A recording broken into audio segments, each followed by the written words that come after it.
Hello, I'm Mary Richardson. I am a librarian here at Craig Memorial Library, and I am here to introduce you to our program that we had last night.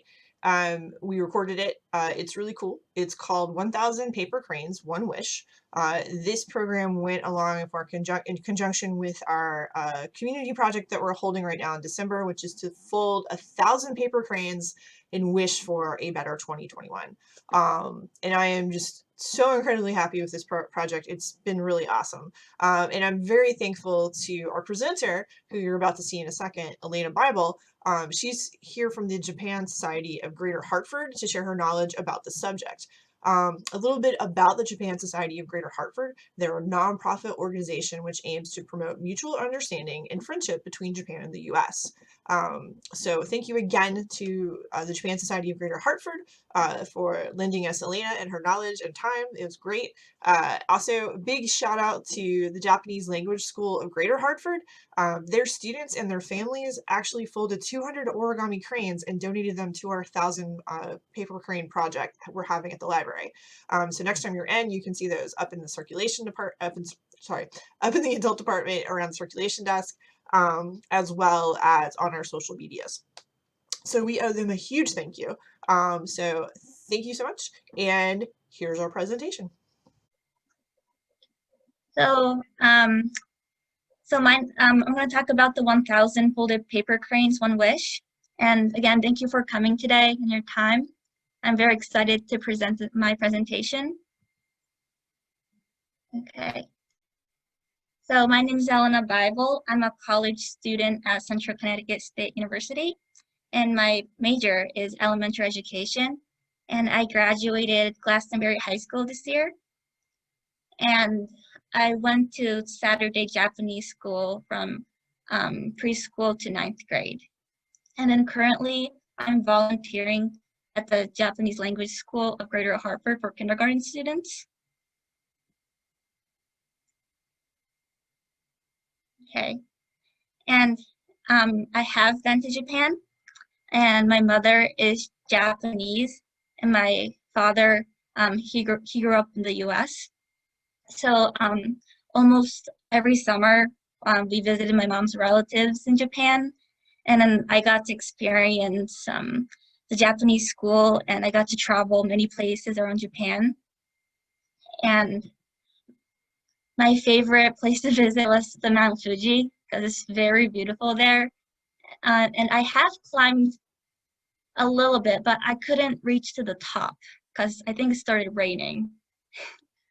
And then my favorite Japanese food is sushi, and but especially the ikura, the salmon egg, like I love them the most.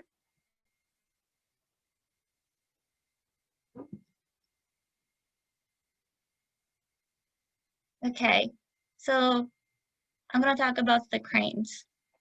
So in the Japanese tradition, cranes stand for good fortune, longevity, because of their legendary lifespan for 1,000 of years. And then the wings were believed to convey souls up to paradise and to carry people to higher level of spiritual enlightenment. But over time, the crane has also evolved as a favorite subject of the tradition of paper folding origami. And if you fold 1,000 paper cranes, it gives a person a chance to make one special wish come true. And also, if you grant happiness, you'll be granted happiness and then internal good luck. But mainly, it was to believe long life or recovery from illness or injuries. So what is Senbazuru? So I think as you saw the Senbazuru that Richardson showed, I'm going to talk about more about the details. So Senbazuru is a set of origami of 1,000 cranes strung together on strings. And an ancient Japanese legend promises that anyone who folds 1,000 crane origami will grant a wish by the gods.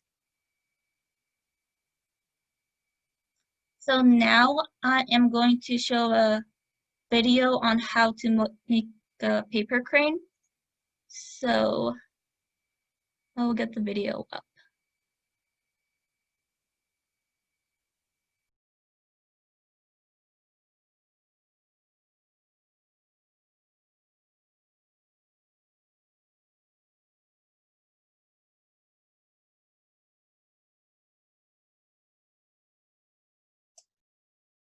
The sound is not coming through.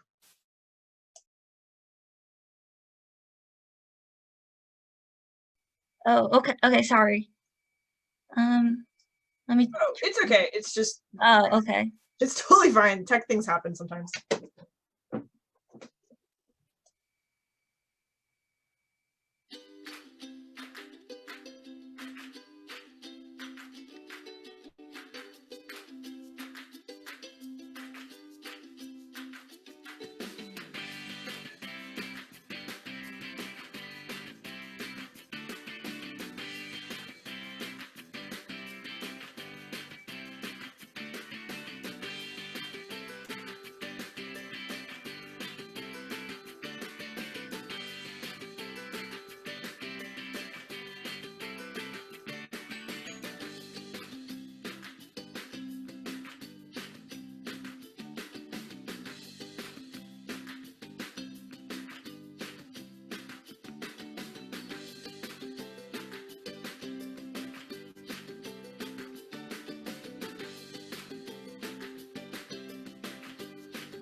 Okay, so now I'm gonna share back where my presentation is.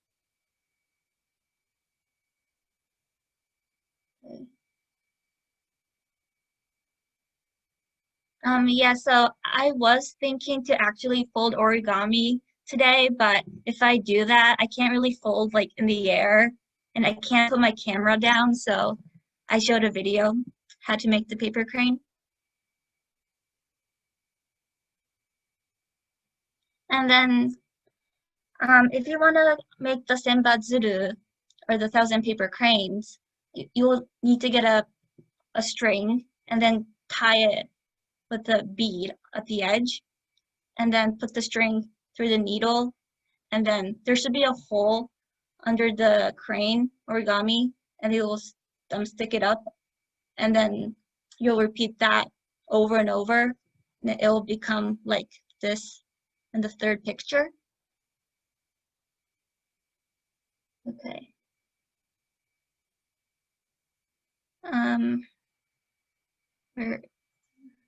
Okay. So next, would like to introduce a Japanese story based on the 1,000 paper cranes and talk about its significance. On August 6, 1945, the United States dropped the atomic bomb on the Japanese city of Hiroshima in an attempt to end the World War II. Sadako and the Thousand Paper Cranes by Eleanor Corr tells the true story of a young girl named Sadako Sasaki. And this is Sadako lived in Hiroshima, so in the red right here. And Tokyo, which is the capital of Japan, is right around here. And this is how far Hiroshima and Tokyo is.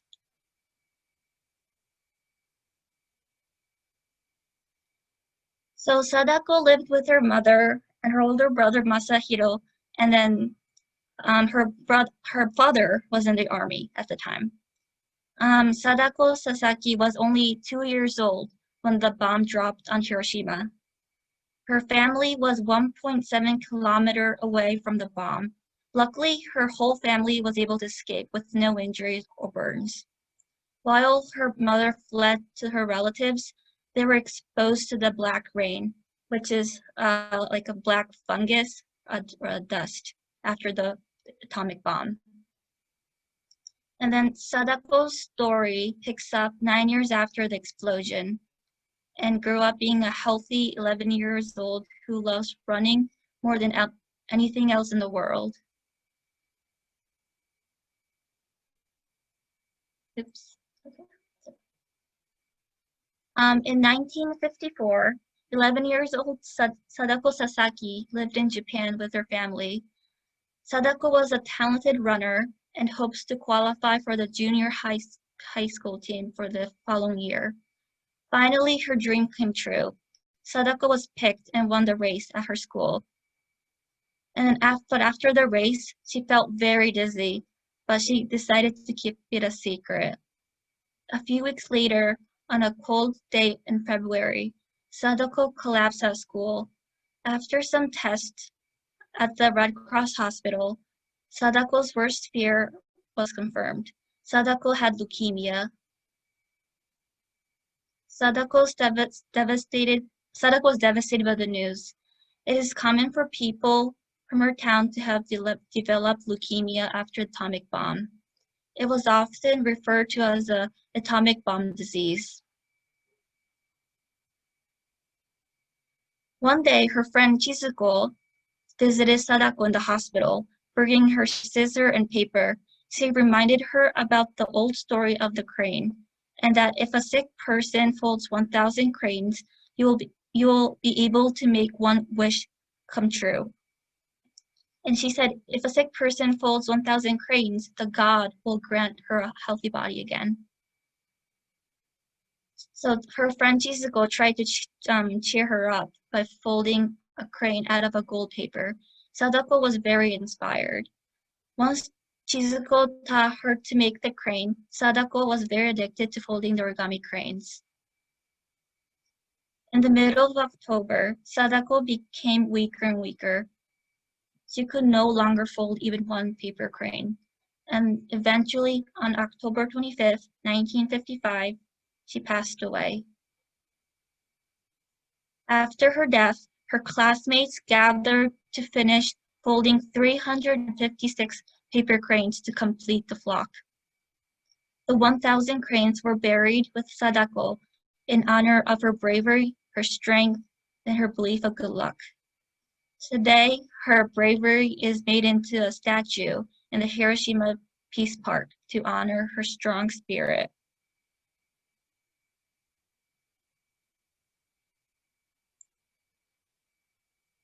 After I read the Sadako and the 1,000 Paper Cranes by Eleanor Corr, I chose a few quotes that really inspired me. And one of the quote is 11, I wish I get better. 12, I wish I get better. When I imagine Sadako was folding the crane in the hospital alone, I can see how careful but desperately she felt. And each crane had a wish and a powerful meaning in them. And I never folded origami really desperately and experienced any sickness. So I learned that I have to be respectful and honor when I fold the cranes. Also, it was very touching and emotional because her death is not meaningless. It is a hope for freedom and peace.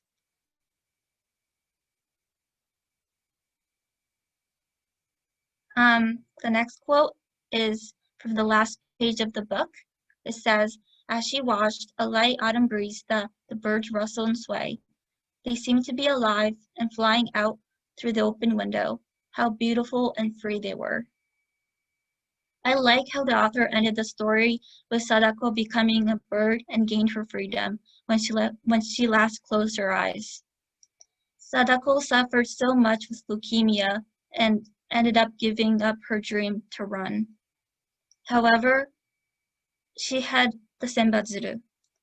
By becoming a bird herself, she was able to run or fly as much as she wanted.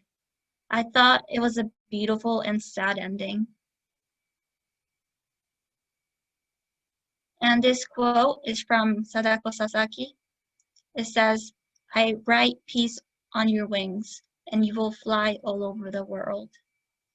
When I read the quote, I realized the strong message in them. And at the beginning of the presentation, I explained that the wings were believed to be able to convey souls up to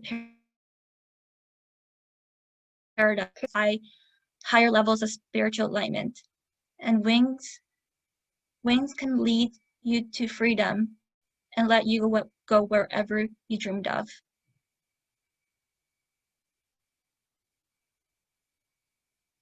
So next, I'm going to show a video on Sadako Sasako. So I will oops. Wait, there is no button to stop sharing the screen somehow.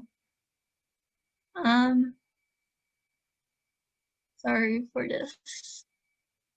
Wait, that's weird. I cannot find the stop sharing button. Usually if you, I think, hover over the share screen, there's usually an option, I think. Or no, it's like if you go to view options. Oh, wait. Yeah. I got it. Awesome. Oh my gosh. Okay.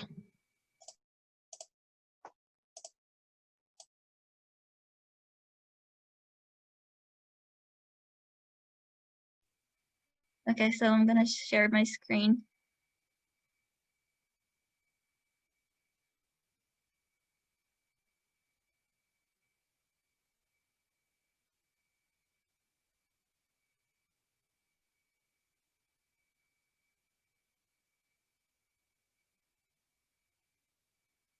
これが貞子が死ぬ間際におりました遺品の折り鶴です。Sadako Sasako was just 12 years old when she passed away in 1955. She died from the... Wait, can you hear this? Yes, you're good. Okay, thank you, just making sure.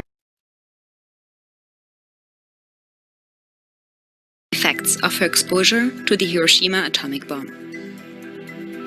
In the decades since, Sadako has become a symbol of the toll of nuclear war on civilians. And the 1,000 paper cranes she folded before her death became an emblem of determination and peace. So how did one girl's story come to shape the world's understanding of Hiroshima? 父親が亡くなる直前に私に言ったんです。いろいろ貞子のことが巷に出回っている。でも本当の貞子の心、苦しみっていうのは一つも書いてない、伝わってない。それは本当に悲しいことだ。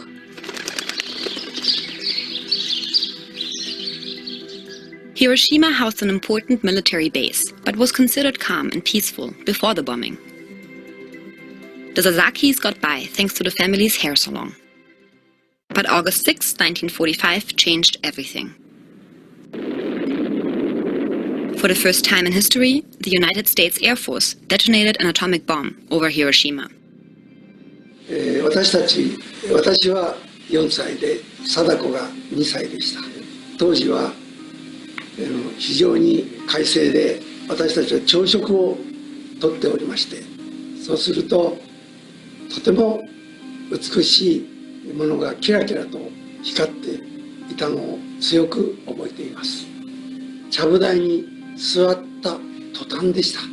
何が何だかわからない。本当に家の中がひっくり返り、家が完全に壊れてしまいました。The explosion wiped out 90% of the city and immediately killed up to 80,000 people. おばあちゃんは私たちの家の横にある防火水槽の中に頭を突っ込んで亡くなっていたそうです。But the true toll of the bombing continued to unfold as survivors dealt with its aftermath. It left deep scars, and even among healthy people, there were fears of developing serious disease.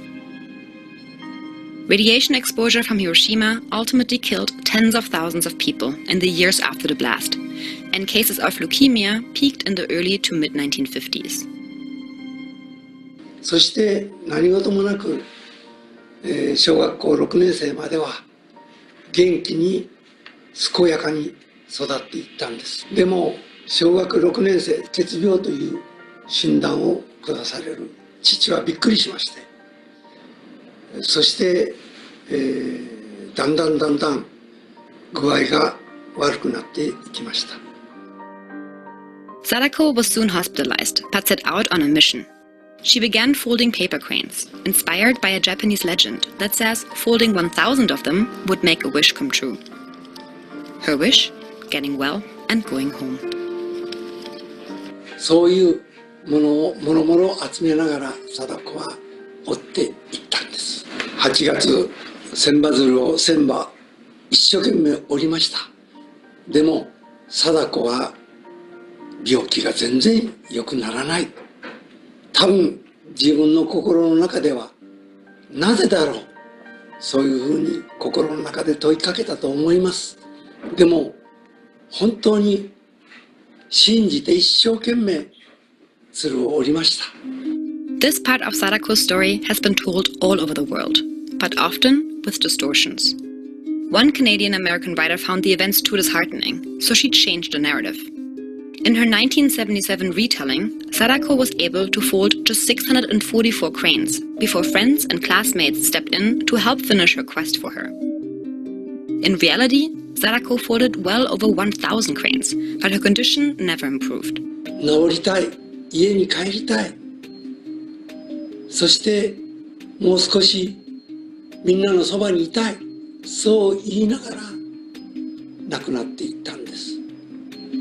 A different author, also from the US, decided to set the record straight. Studi Chiku set out to meet Masahiro and ask him to collaborate and publish Sadako's real story for an international audience. I was a little intimidated at first because I thought, here I'm coming in from America and we did drop the bomb, and how is this person going to embrace me? But he was really, really sweet and very forthcoming and couldn't have been nicer. Together, they published the complete story of Sadako Sasaki to give children across the world a message of hope, even in desperate times. I wanted to make sure that kids who spoke English heard the story that children in Japan heard. And I think it's an easy introduction to World War II for young people because it helps them to see war through the eyes of someone their own age and the consequences of war. In Japan, Sadako's story has a mixed legacy. Her classmates really did band together to honor her after her death. クラスメートはじゃあ募金をして貞子の霊を慰めると同時に原爆で亡くなった貞子以外の子どもたちの霊も一緒に慰めよう、そういう形で運動が進んでいって原爆のこの像というのが出来上がっていきます。原爆のこの像ができてから貞子は本当に皆さんの間で知られるような存在になりました。But that monument also led to hostility against the Sasaki family in Hiroshima, even driving them to move to another city. Some thought the focus on Sadako came at the expense of honoring the other lives lost to the bombing. Telling Sadako's story has provided insight into how war affects ordinary people. it's also brought people closer to Sadako herself. She was looking out for others to the very end. She saved all the money that family gave her in the hospital and bought gifts for her family with the money. So she was really remarkable. 貞子は、特別の使命を持って生まれてきたんじゃないかなというふうに思われてなりません。あの像を見ますときに、貞子が命を懸けて私たちに平和へとつながる大きな心がけ、思いやりという心を貞子自身が残してくれたんだ。そういうふうに思って誇りに思っています。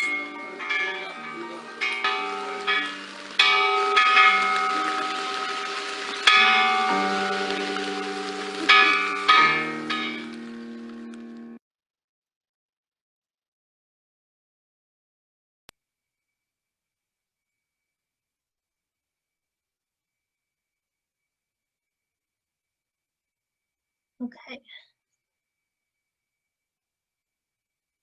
I'll get my screen back. Okay.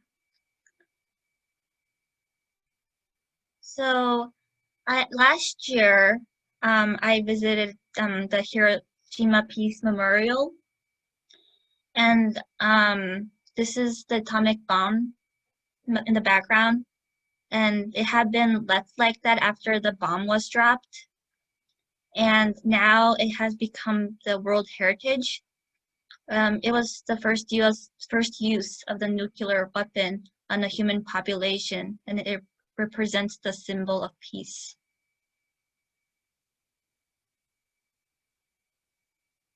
And then every year, the paper cranes are donated all over Japan and the world.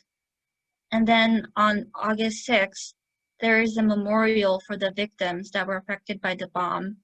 It is important to understand the true meaning of peace.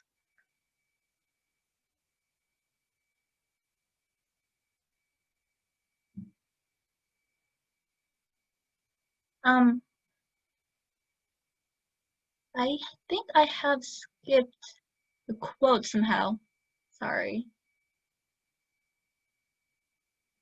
So going back to the Sadaki Sasako, oh no, actually I have read it. I'm sorry. Okay. So thank you for listening today.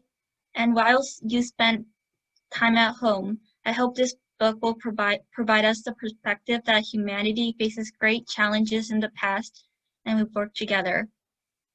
And we had overcame them. So we may feel lonely and uneasy, but we're in this together, and compassion, love, and looking after each other will make us stronger and more connected than we were before. It is a story of a suffrage and loss, but also it is very uplifting, especially in the time and now. We know the victims suffered terribly from the atomic bomb, but it gives the confidence today to know that better days will come, because the world did recover and thrive. They did it by working together, and so it ties into what's happening now during the COVID time. 2020 was a very unexpected year, and we may experience human suffrage and loss, but I believe we can overcome it together many times. Thank you for listening, and stay safe. Do you want to do the questions now? Or if anybody have questions? Sure. Let's see. We've got a couple, I believe. Let me read them off. Okay, one question is a logistics question for me. Yes, if you picked up origami squares, there is no limit to how many you can pick up of sheets of paper to fold. I think I have over 1,000 because I was feeling like this was gonna be fun. So yeah, no, there's no limit to how many you can pick up, Tess. All right, so Sadako folded over 1,000 paper cranes. Why didn't her ailment improve? Why does the legend hold water? Hold water? Yes. So like, why do people still believe in the legend if sometimes you can fold 1,000 cranes, but your wish doesn't come true? Well, if as a child, it's very scared to like know that, you know, death is coming near her. So I think that to have this senbatsuru, the paper cranes, I think this is the hope and strength she needs in order to help her calm down and be strong. So, she did not survive, but she did fight very hard to live on, and I think that's the most important meaning of this. Yeah, that totally makes sense. When you're experiencing something you have no control over, to have something you can control literally in the palm of your hand, I think does make a huge difference. Thank you. Our next question. Great presentation. Thank you. When visiting Japan, have you ever visited Sadako's memorial? Yes, I did last year. Yeah, it was a really cool experience. Yeah, I got to go in the museum and see how Hiroshima looked like before the war and after the war. Like, I got to learn so many things, so I would totally recommend anybody who's interested to go. Yeah, to check it out. Going. Great. I think that's all the questions we have, unless anybody has anything else to ask. You can put this in the chat or for any questions. Okay, I think that's all we have for tonight. But Elena, thank you so much for giving us your time to teach us a little bit more about the Simbazuru. I think I said that correctly, hopefully. Yes, senbatsuru, yes. Okay, good. I have terrible pronunciation, so I wanted to make sure I got it right. So thank you so much, and thank you so much to the Japan Society of Greater Hartford for being willing to like work with us and do this presentation. And also, like I said, thank you again to the Japanese Language School of Greater Hartford for donating your time and the 200 Simbazaru that we now have on display at the library. And like I said, Colchester, they already did 200, so we got 800 more to fold for our wish for a better 2021. And I really appreciate how you tied Sadako's story about hope in with our wish for a hopeful time after COVID. So thank you so much. All right. So thank you everyone for tuning in. Have a great night, and we will see you around the library. Thank you. Thank you.